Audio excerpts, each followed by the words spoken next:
वहीं कांग्रेस के पूर्व विधायक और कांग्रेस के वरिष्ठ नेता डॉक्टर श्री गोपाल बाहिती ने भी निर्दलीय के रूप में ताल ठोक दी है और पुष्कर विधानसभा क्षेत्र से चुनाव लड़ने का मन बना चुके हैं।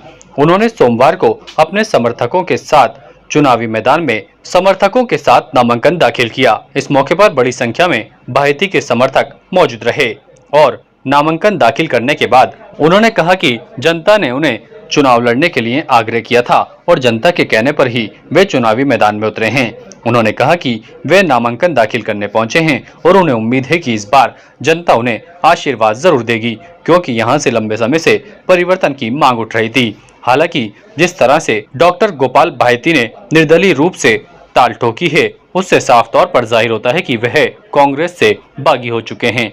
अब देखना ये होगा कि कांग्रेस डॉक्टर गोपाल बाहिती के खिलाफ क्या कार्रवाई करती है या फिर उन्हें नसीम अख्तर का समर्थन देना होगा। ये तो आने वाला वक्त ही बताएगा।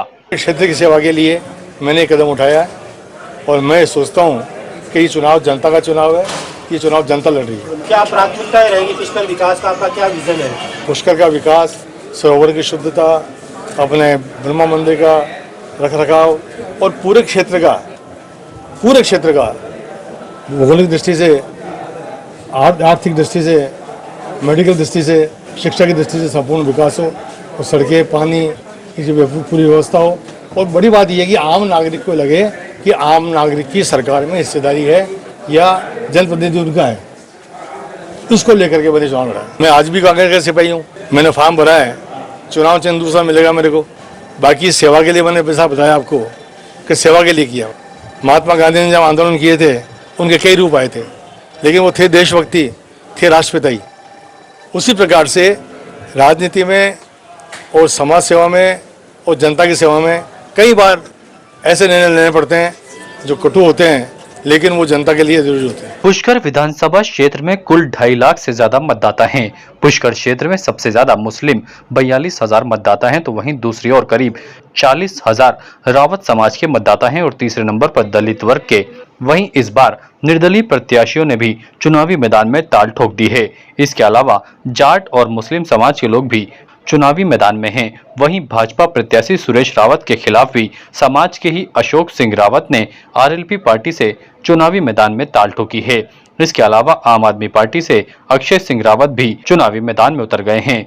वहीं रावत समाज के मतदाताओं में दोनों ही पार्टी के नेता सेंड करने में कामयाब हो सकते हैं। इसके अलावा कांग्रेस की प्रत्याशी नसीम अख्तर के सामने भी मुश्किलें आ सकती हैं, क्योंकि गोपाल बाहिती उनके सामने ताल ठोक रहे हैं। वहीं सोमवार को नामांकन के अंतिम दिन आरएलपी पार्टी के अशोक सिंह रावत ने भारी समर्थकों के साथ अपना नामांकन दाखिल किया। इससे पूर्व उन्होंने शक्ति प्रदर्शन किया और बड़ी संख्या में समर्थकों के साथ रिटर्निंग अधिकारी के समक्ष प्रस्तुत हुए, जहां उन्होंने नामांकन दाखिल कर मीडिया से बातचीत करते हुए इस बार परिवर्तन की बात कही। उन्होंने कहा कि पुष्कर की जनता ने इस बार परिवर्तन का मन बना लिया है और कांग्रेस सहित भाजपा के दोनों प्रत्याशियों को इस बार जनता ने यहां से हटाने का मन बना लिया है और उन्हें उम्मीद है कि इस बार पुष्कर की जनता उन्हें आशीर्वाद जरूर देगी। अब देखना ये होगा कि जनता किस पर भरोसा जताती है।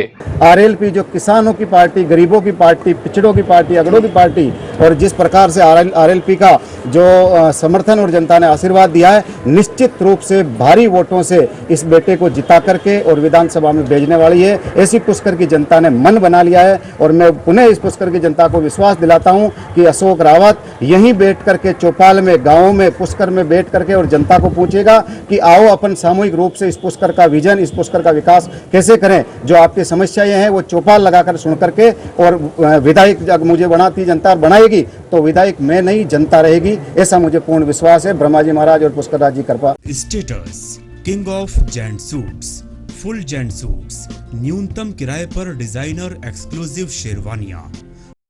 Status designer touch by Lalit, Anasagar झील चौपाटी के सामने, अजमेर। ताज़ा खबरों के लिए देखते रहें सरेराह न्यूज। अपना फ़ोन उठाएं और सब्सक्राइब करना ना भूलें।